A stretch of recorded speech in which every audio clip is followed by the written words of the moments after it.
What's happening, fight fans? Welcome back to another episode of Dissension, the MMA show for diehard fans, and not for those who think that you find Team Quest at the Renaissance Fair. We're your hosts. I'm Josh Leduc. And I'm Ryan Freek Poli. And we're here for another prediction. We got UFC on Fox 6. It's going to be a pretty good fight. So let's start out with some recent news.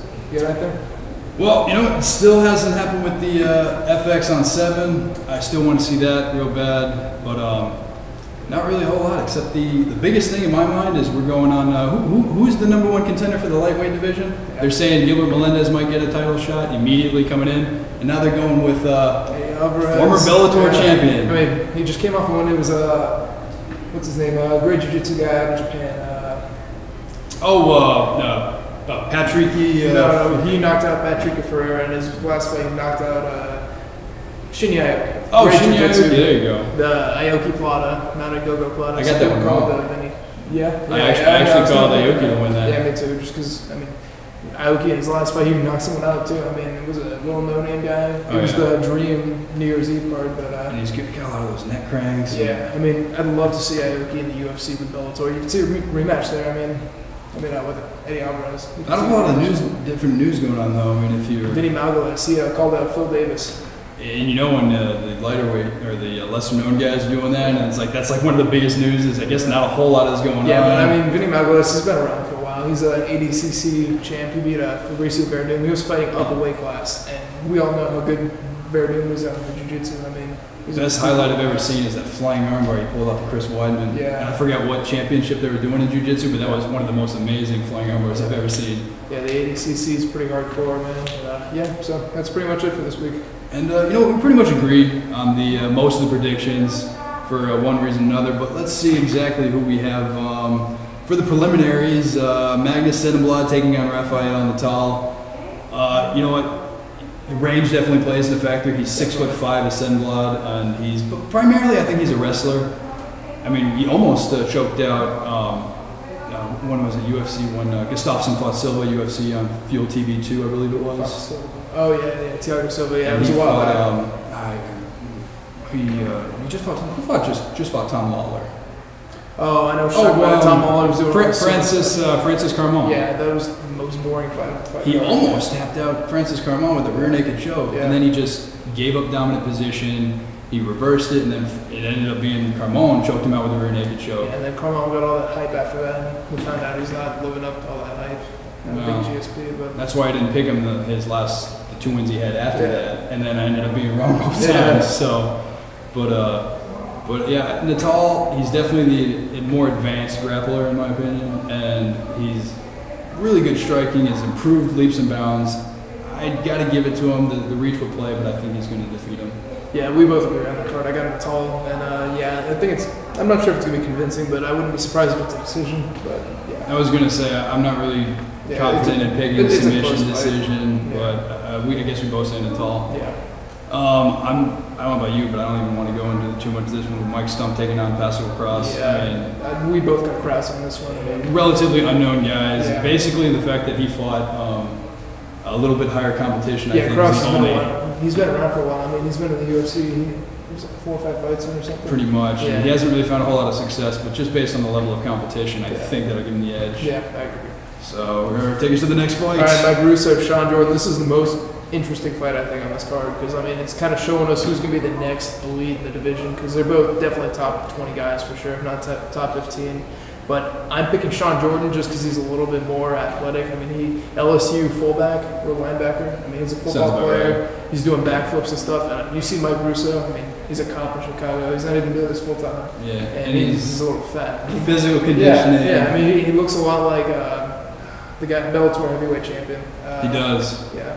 We're probably not even the same submission skills. Yeah, but without that wrestling background. So, I mean, I'm definitely saying Sean Jordan. I wouldn't be surprised by a knockout. I think Jordan's got the best power. Yeah, I mean, Russo just got knocked out by Verdum. So, I mean, that shows me there's a little chin problem there for sure. Yeah, definitely. And you know what? It was the funniest thing is he's, I think on a few websites where they have the rankings, he's ranked like in the top 10. And everyone's going, what has he done to be in the top 10? They're saying Hunt should be ahead of him, Roy Nelson, Stephen Struve, but... Yeah, I definitely see Mark Hunt ahead of him for sure, but Mark Hunt. I mean, he's a former K1 kickboxing world champion in 2001. But this fight will prove that I think he's overrated. Yeah, not to say he's a bad fighter. Yeah, he's a solid fighter, but he's not a top 10 fighter. Not at all. And I think this will prove, and this will probably go leaps and bounds for Sean Jordan. Yeah, especially if he wins this in a definitive fashion, I can see a knockout for sure. I'm not really sure if he can submit him, but yeah, but I mean, when you get the big guys in there, anything can happen.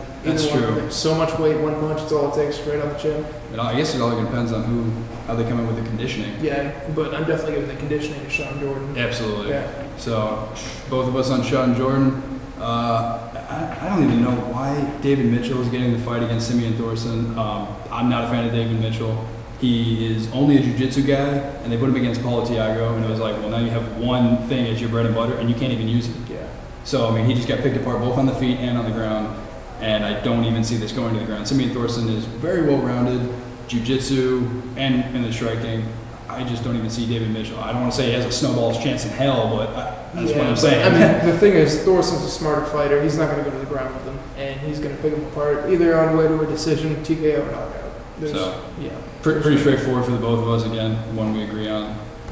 This is a veteran fighter we both respect, Vladimir Matyushenko, but he's taking on where is Ryan Bader really? A lot of people. That is a tough topic because Ryan Bader was definitely top 10, and I mean his losses came to John Jones and Lyoto Machida. Yeah. So I mean, definitely Machida's arguably number 2, right up there with Dan Henderson. And I think, and again, I'm not calling this fight right away, but if he beats Dan Henderson, which he actually is the favorite to do so, I mean, you can't even say he's anything but number 2. Yeah.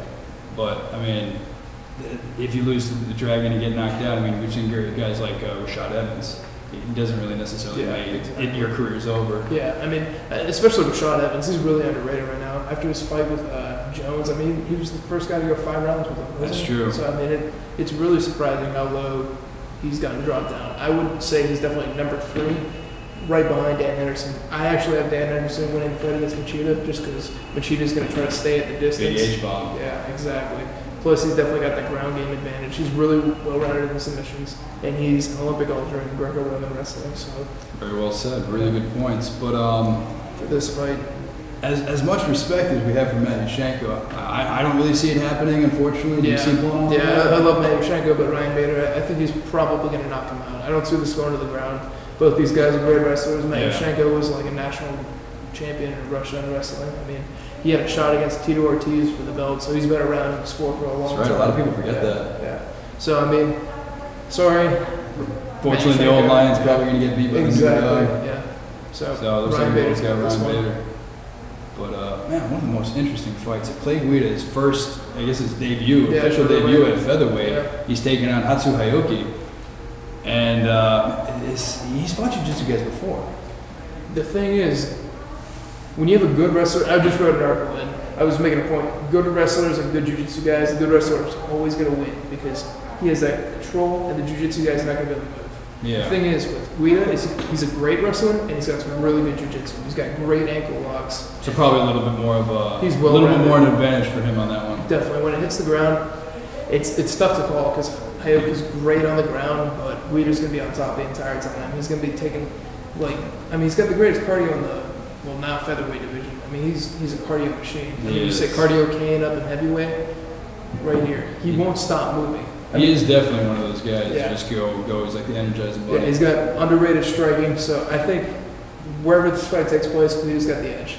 Yeah, I'm inclined to agree. Yeah. So that's, Hatsu Hayuki is definitely one of the top guys, but unfortunately, this is a bad matchup for him. Yeah. And I see Guida just stifling his jiu-jitsu attempts, and not much else to say. Yeah, the biggest thing in this fight is I wonder where Guida's going to try to take this fight because on the ground he does have a chance of getting caught. Yeah. But I mean, people don't think he's got great striking.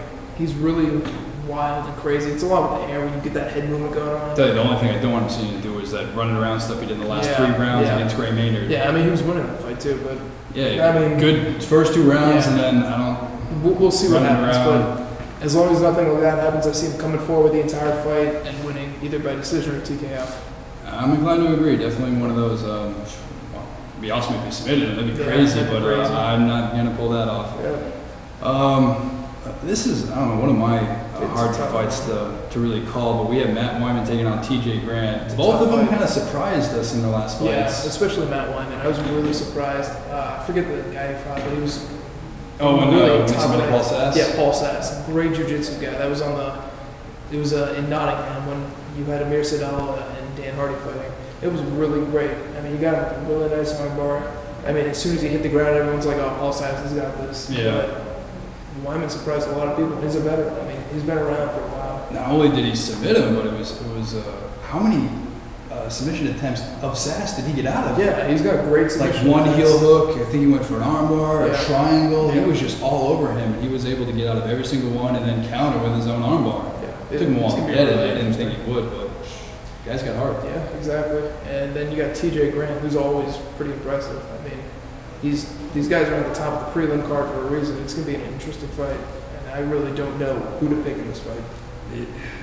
I'm going in my mind right now as we speak, kind of back and forth, but my gut is telling me to go with Grant just because he went toe-to-toe in his last fight with, and of course now it's slipping my mind, but I picked him to lose the fight.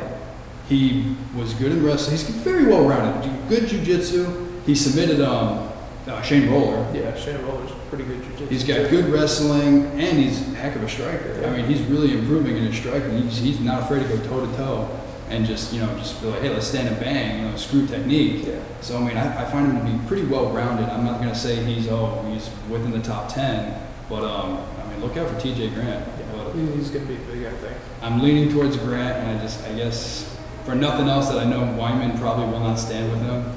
Yeah, but, I mean, if he can actually get him down, I see Wyman taking the fight, but it's going to be a battle. Yeah.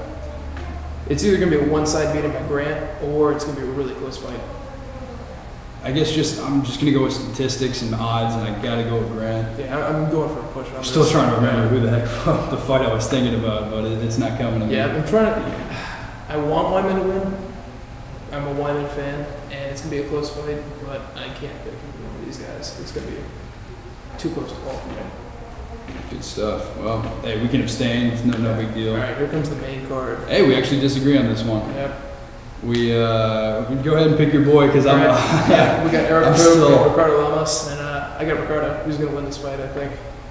Man, I've been critical of Eric Cox. I have because I don't think he's in the top 10. Exactly, me too. That's the main reason I'm not picking him. And I'm not even saying that he couldn't be. Yeah. I'm saying skill-wise, I think he is, but you got to prove it. Yeah, you have to win fights against big names. His best win is over Jonathan Brookins, and I'm sorry, that's a decision win. Yeah. I mean, but I think his striking will just be enough. He might be able to win a decision. Maybe he knows he's going to try to avoid the takedowns, so he's probably working. Stay away from the takedown. Circle off, stay on the feet, pick him apart. The big thing you got to watch too with Lamas is really good jiu-jitsu. We saw it in Joe Lozon and Jim Miller fight. He shot him for a flying heel hook. Yeah. You got to be able to watch those. The flying submissions from the outside. It's really tricky. Nobody sees it coming. It happened to Anderson Silva, Rio Jordan. One of probably the most amazing submissions we've ever seen. Yeah, right up there with Chance Sung-Jung. Oh yeah. So again, I'm thinking he's got to be watching a lot of tape on him. He probably sees it coming, and if anything, I think Llamas has got to do more because he's the one who's got to initiate the takedown. He's got to get it down and use his jiu-jitsu. It starts on the feet, so really all our coach has got to do is just avoid it and just pick him apart and he is the favorite. He's the favorite for a reason, and they kind of played it out that way. So, again, I got to go with statistics. I'm going to go with their coach. This is a point I want to make because a lot of these great jiu-jitsu guys, how do you get the fight to the ground? You got to go for the takedown. Yeah. Right? Whatever happened to pulling guard? I mean, you see it in jiu-jitsu, but you have to have a great guard. Eddie Bravo talks about this a lot. There's one guy off the top of my head I can think of, Shinya Aoki. John Jones did it a few times, but yeah, but his jiu-jitsu's that's not his game. Yeah, exactly. You got to be able to have that third. You can either stand a strike, take it to the ground, or pull guard. Yeah. I mean, you got to be able to, especially all those jiu-jitsu guys out there, they got to be able to work to pull guard because so many guys. Sarah. Yeah, exactly. Old school jiu-jitsu. So yeah. So you got Ricardo Young, you stand on your boy, and I could easily see him getting to the ground, but I think I would just be playing a little too favoritism if I picked him. I gotta be. I just stick with the statistics and just the odds, and I think Eric Koch is just going to avoid it, be a little smart, but I could be wrong. He might just have the world's worst game plan, try to get in, try to clinch with him, and then it's like, dude, what are you doing? You're going to get taken down. Exactly. But, this one's a no-brainer. Jackson and Glover Teixeira, yeah, we both got Teixeira, but the thing is, how's he going to do it? He's going to knock him out, is he going to take him to the ground and submit him, or is he going to win a decision? I think he can finish him any way he wants. Exactly. He's got really good jiu-jitsu. He's been, I mean, you don't see him. He's working with the pit. I mean, he's got Chuck Liddell in there. He is the next Chuck Liddell with good jiu-jitsu. I mean, I think he's that one guy who, as soon as he beats Rampage, he's going to start getting... Yeah, I mean, nobody wants to fight him. I mean, he's a wrecking machine. Maybe now Shogun will fight him. Yeah, I don't think so. But Probably I mean, not. a lot of props for Shogun, but I wouldn't even want to see him fight Teixeira. He's just going to get knocked out and probably retire. Then who's next for this guy? I would like to see the loser of Machida and Henderson. This is why. This is the one time I want Henderson to lose. I love Henderson, but I want to see him lose just because it would be such a brawl against Teixeira. I mean, I can see that. Henderson has got a great chin. He's never been TKO'd or knocked out. So, I mean, you're sitting there, you got Teixeira throwing bombs, and you got Dan Henderson with his granite chin. Who's going to win? I think I like that. I do kind of like that. That's actually a really intriguing matchup. Yeah, exactly. And if Machida loses, I mean, you got a wrecking machine in Teixeira and the Dragon, who keeps his distance, stays out there and throws his crane kicks. So, I mean, they're both intriguing style matches. One's a brawl, one is can he get inside and knock him out. Man, I'm liking both those matchups, Exactly. and that's actually probably the best next step for him. If he wins impressively. If he goes out there lackluster against Jackson, like a decision, maybe like 29-28, I don't see him getting If he is, though, that would probably be the most surprising thing for him to just be like, all right, it's I kind mean, of half-assed this. We're all counting out Rampage here, but if he comes in shape, it's going to be a tough fight for him. Because, I mean, Rampage is great boxing. In his Bader fight, he landed a slam. I mean, he's trying to go back to his old ways. He wants someone who'll stand and trade with him. If the Sheriff will stand and trade with him. And again, I don't want to discredit Rampage, but unfortunately, I'm saying if the best 100% Rampage shows up, I still think he's got a puncher's chance. Yeah, he can stay with him. He's going to try to get in his face, and he's going to say, "Hey, let's go. Come on, let's do this. Put on a nice show." But even then, I still think that he's not going to win that battle. The only thing I think Rampage has in this is maybe a little speed advantage because he's got really quick hands. That is true. But Rampage is just going to brawl, throw those wild haymakers. So yeah, Teixeira all the way. Teixeira, I don't even have to think twice. Co-main events. Man, this is tough again. Yeah. Tough again. Maybe one has the striking advantage slightly, maybe one has the jiu-jitsu advantage, but they're like years of each other. Exactly. Donald Cerrone and Anthony Pettis. The reigning, I guess he is the reigning WEC champ. I mean, he's the last champ. The last one. But, I mean, they are so much alike. I mean, they have great kickboxing, and when it hits the ground, they both have great jiu-jitsu. It's really tough to say. Both their wins are both by KO, submission. They can kind of do it all. Yeah, exactly. And Cerrone's coming out of that knockout win of Melvin Guillard, which is kind of hard to do. I mean, Melvin's been in some wars, and he's got some. I mean, he can take a punch. And Pettis is doing the same thing over his KO kick of Lozon. Yep. So, I mean, it's going to be interesting. I'm kind of leaning towards Cerrone, but I wouldn't be surprised if Pettis wins this fight. Yeah, I think they're so close that they're both Pettis has been out package. for so long. He has. He's got some cage rust. He has, and wasn't it because he was injured for a while? Yeah, he had like a knee injury or something. And Cerrone's been staying active. Yeah, he's been fighting. His last fight was on the Edgar card against Benson Henderson, so that was maybe 3 months ago. Yeah, UFC 150, which and we're at UFC 156 is next month. Yeah, exactly. So I wouldn't be surprised if Cerrone wins this fight. I think Pettis is going to come out slow, but it's going to be a war. Yeah, Pettis is known to be a little more technical, and I think the difference for me is Cerrone is going to have a little bit more power, and he does have that natural reach advantage. Exactly. That I think he's going to use the jab and a lot of leg kicks. Yeah. So I think maybe we'll see a leg kick TKO. You never know. I'm thinking though, they're both so skilled. I don't think this is going to be finished. I think one of them, this might even be a split decision. Yeah. But I'm going to say Cerrone will probably just edge out in a decision win. Okay. Yeah, I'll agree with that. And then unless he catches him with a really the kick on Guillard, he was robbed. He threw that. I want to say it was a switch kick, hit him right off. Yeah, like glanced right off his head. Just glancing, and he goes straight out. Unless something like that happens, either one of those guys can promote. So I mean, it's going to be interesting. Definitely a fight to see. All right, main event. Main event. All right, we got a challenge for the main event. Challenge. I want to see. Do you want to do a time? Do you want to see who can do it faster? Do it 30 seconds. Under 30 seconds. We each gonna have 30 seconds. Under 30 seconds, you're gonna break down the fight. Go ahead and just give me your whole scenario. You take the floor. All right, time. Here we go. Timer. Demetrius Johnson, John Dodson. Dodson definitely got the speed advantage. Johnson, I'd say he has the wrestling advantage. Striking, push, they're both really quick. What's going to happen is Johnson, he's either going to take him down, and if he takes him down, Johnson's going to win this fight. But he wants to put on a good fight. They're both going to be going back and forth quick. It's going to be really tough to call. I'm kind of leaning towards, I want to say Dodson's going to win just because he's going to catch him. In his last fight, he was, I think he was moving backwards, caught him with a nice hook, and I forget the name of the guy, but he knocked him out really quick.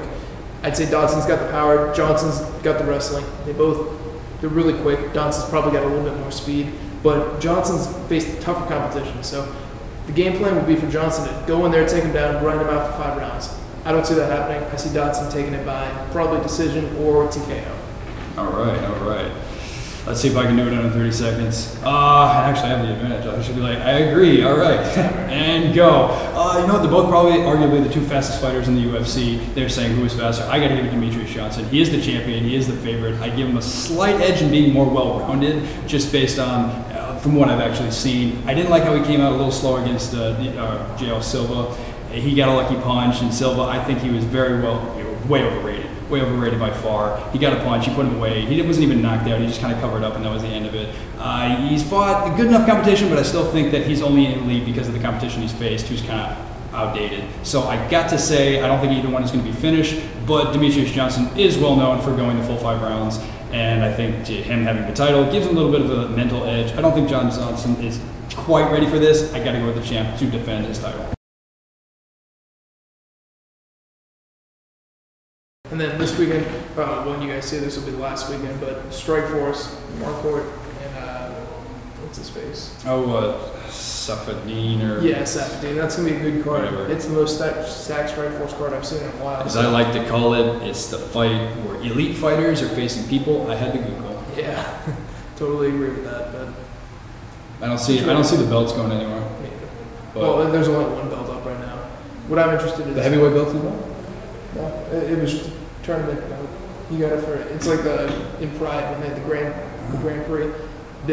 I'm going to pick a bone with some of the Bleacher Report guys. Damn. They're writing, there was an article I just read it, bring back Strikeforce. Is it going to happen? I mean, not Strikeforce, bring back Pride. Is that going to happen? They're just writing to get views now. I mean, come on, I'm calling you guys out right now.